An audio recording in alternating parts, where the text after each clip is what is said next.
By David Ugler.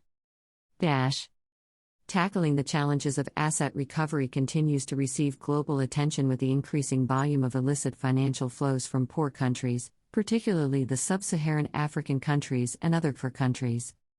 Mr. President, let me stand on existing protocols. My name is Reverend David Ugler, the Executive Director, Africa Network for Environment and Economic Justice, ANEEJ, an NGO working on anti-corruption and governance issues based in Nigeria and a member of the UNCAC Coalition.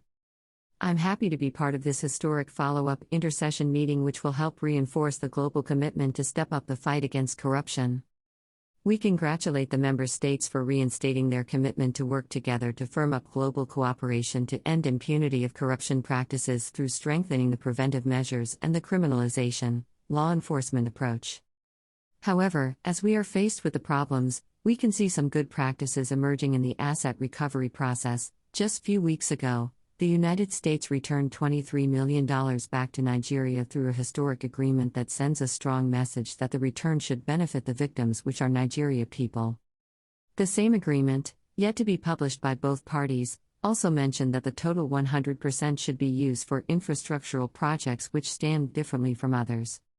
We commend the U.S. government for rising to the challenges of asset recovery, and we urge the U.S. government to remain firm on ensuring the agreement is published. It is also important to mention that the Swiss and UK government's support to civil society for monitoring of the returned Abacha LL $3,225.5 million is laudable as we begin to promote good practices. The participation of civil society in the agreement and subsequent monitoring of the fund provided a framework for civic engagement and more transparency. The monitoring of recovered asset through transparency and accountability mantra program was able to assemble over 200 civil society groups to monitor the disbursement of the recovered assets to millions of poor Nigerians.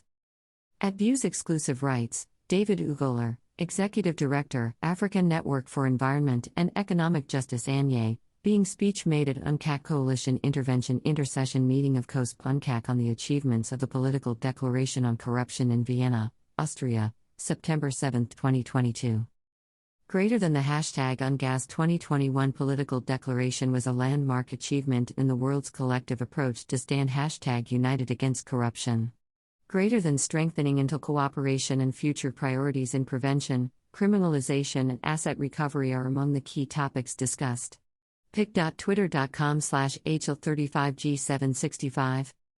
Greater than UN Office on Drugs and Crime, at UNOC, September 5, 2022.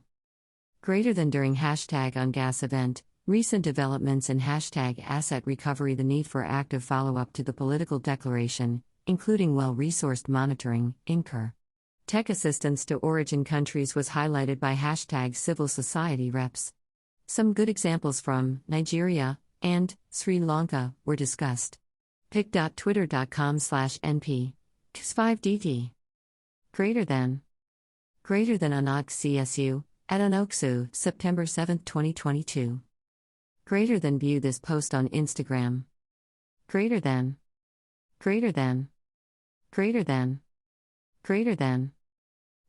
a post shared by ANEEJ, at ANEEJ_Nigeria. Greater than view this post on Instagram. Greater than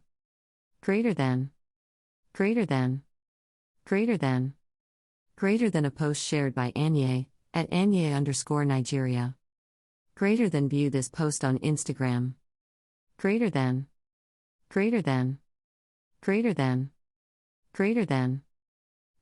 a post shared by ANEEJ, at ANEEJ_Nigeria.